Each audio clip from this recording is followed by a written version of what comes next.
yang saya percaya kayak gitulah wes pokoknya. Jangan di agent ini saya tahu dari dulu kayak apa kok. Makanya saya nggak berani masuk meskipun saya orang Blitar, dekat sekali PT-nya itu ya juga teman saya yang PT itu. Saya Intinya teman sendiri aja belum tentu bisa menolong, bener nggak? Betul. Ya karena ya ngapunten loh, Ceng, nggak semua agent itu jujur aja ya, ini dalam hati saya. Nggak semua agent tanggung jawab. Ya pokoknya dapat duit wes gitu kan. Banyak kan kayak gitu tuh, Miss. Iya, Ya, karena memang kan motonya agent kan cari uang, Mbak. Kalau di tempatnya Koko Thomas, saya bukan ingin memuja Koko Thomas atau itu ya. Karena saya ingin mendidik dia selain memproses, kamu dapat keuntungan, tapi bukan berarti ugal-ugalan. Kenapa saya tidak memberikan bonus? Kenapa saya bilang sama Koko Thomas, anak nggak mau jangan dipaksa, terserah dia seperti apa. Kalaupun dia suatu saat jatuh terbalik, dia balik lagi ke kamu, nggak apa-apa. Intinya kamu tetap memberikan yang terbaik aja. Yang terbaik. Betul. Jadi kalau di tempat saya anak-anak itu menye-menye, tapi Koko Thomas nggak marah, nggak masalah. Nggak cocok ya cari lagi. Sampai ada anak itu sudah tua, Mbak, dapat cari majikan tempatnya Koko Thomas. Tiap kali mau tanda tangan, majikan lamanya selalu melarang ini, melarang itu, melarang ini, melarang itu. Akhirnya di tempatnya Koko Thomas nggak dapat majikan, dapat di tempat lain, di Interminute. Lah kan. Balik lagi ke Koko Thomas. Koko Thomas marah nggak? Enggak. Ada mbaknya sudah dapat majikan di Koko Thomas, renew dengan majikannya. Di Interminute, balik meneh di Koko Thomas. Gak masalah, tapi kan izin dewe gitu loh. Ya, betul, Miss. Di Koko Thomas anyi-anyi, ini nggak mau, itu nggak mau. Mbak San diperlakukan tidak adil di tempat lain, mole. Ya, nangis-nangis. Nangis-nangis, telat. Wes tak omongi ojo pacaran karo majikan, pacaran mbek majikan, dipecat majikan jari sulapan.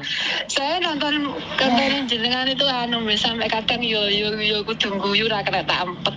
Ya wis diempet ae lah.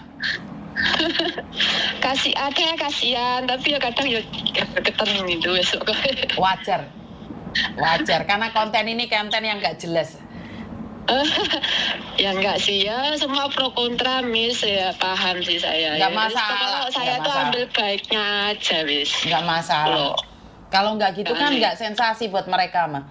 Kalau semuanya baik sama saya kan berarti ini settingan.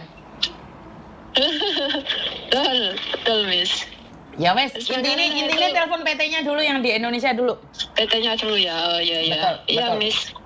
Wah, saya senang sekali bisa ngobrol ini. Makasih banyak, Miss. Yo, sama-sama. Kemarin saya ngantri. Sama-sama, love you. Si Sam ya. I love you too. Oke, yo, sehat selalu. Terima kasih. Yo, assalamualaikum. Ya, saya sudah mengingatkan berkali-kali bahwa mungkin tidak terjadi padamu, tapi terjadi pada temanmu, karena itu saya mengingatkan. Ada yang saya mengingatkan terus dia bandingkan, saya keluar dari rumah majikan berjam-jam nge-gym, saya aja nggak dimarahin. Coba kamu buat konten, teman-teman, jika di rumah majikan tidak ada waktu, tidak ada masalah, kamu keluar aja nge-gym seperti saya berjam-jam. Nek gak digeruduk majikan. Di Hong Kong kamu nge-gym karena majikan mengizinkan, tapi bukan semua orang mengizinkannya. Jadi jangan komen seolah-olah kamu bebas terus ngajak teman-temanmu bebas.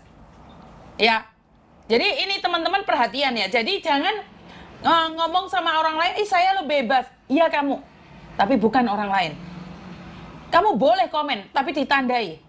Ini saya, yang lainnya saya nggak tahu. Kamu mau nge-gym sampai jepat gak boleh diomel majikan, itu urusanmu. Tapi kan tidak semua majikan mengizinkan. Ojo ngajak bolomu nge-gym misan. Bolomu dek kene 10 dino mau jak nge-gym. Bolomu dek kene 3 wulan 10 wulan mau jak nge-gym. Ya kukut rek, kukut. Asline lek kamu ngajak temenmu nge-gym posisi jam kerja, kamu itu kepingin temenmu sengsara.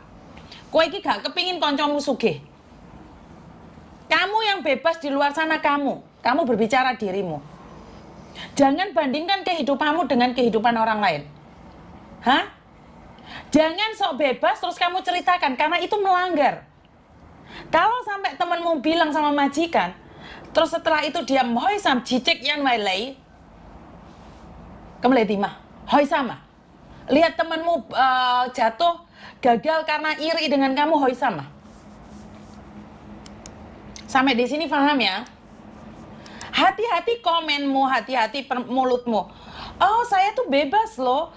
Saya itu bisa nge-gym, bisa kemana-mana. Saya satu hari keluar, saya juga nggak masak. Dari perkataanmu, banyak orang-orang yang merasa bahwa pekerjaannya berat. Akhirnya dia membanding-bandingkan pekerjaannya dengan pekerjaanmu. Akhirnya dia menghoisam karena selalu lihat statusmu yang terlalu bahagia. Akhirnya dia cemburu. Akhirnya dia ngebreak. Setelah ngebreak, utangnya di Indonesia nguber-nguber. Akhirnya dia kaburan karena ingin mencari uang lebih. Akhirnya jadi onte. Setelah jadi onte, sakit. Setelah sakit, masuk rumah sakit. Akhirnya apa? Muntah getih. Delodor-delodor. Terus meninggal dunia. Bangga ya? Bangga melihat temennya jatuh kayak gitu, bangga ya? Uripmu penak, simpenan di hatimu. Jangan ceritakan. Apa meneh jadi kaburan dibangga-banggakan. Mesakno rek, mesakne kancamu. Kowe dadi honde-honde ndek wancah ndek manapun, bukan urusan saya. Tapi aja mau pamerne honde-hondemu ini orang lain. Dipikirnya dengan ngangkang saja dapat uang banyak. Sementara orang lain ngangkang gak payu. Saya sudah katakan ini, tidak ada yang melarang kamu. Tapi jangan sampai karena kontenmu, karena komenmu menyesatkan orang lain. Kamu mau nge-gym, kamu mau dodolan, kowe mau apapun terserah kamu. Tapi jangan sampai memberikan janji-janji manis, apalagi mempengaruhi orang lain untuk kabur sama seperti kamu. Kalaupun kamu sekarang punya pacar orang Hongkong, terus kamu bebas, nggak apa-apa, masih pacaran rek. Sing nikah aja bisa cerai loh. Ya, yang nikah aja bisa cerai. Jadi tolong nggak usah pamer honde-honde ndek kono. Habis itu ngangkang-ngangkang itu nggak perlu diceritakan ya, karena banyak temanmu yang ngangkang di luar sana malah entek duit diperas sama sindikat. Ini saya ingin terus ingatkan buat teman-teman yang saat ini ada di luar sana.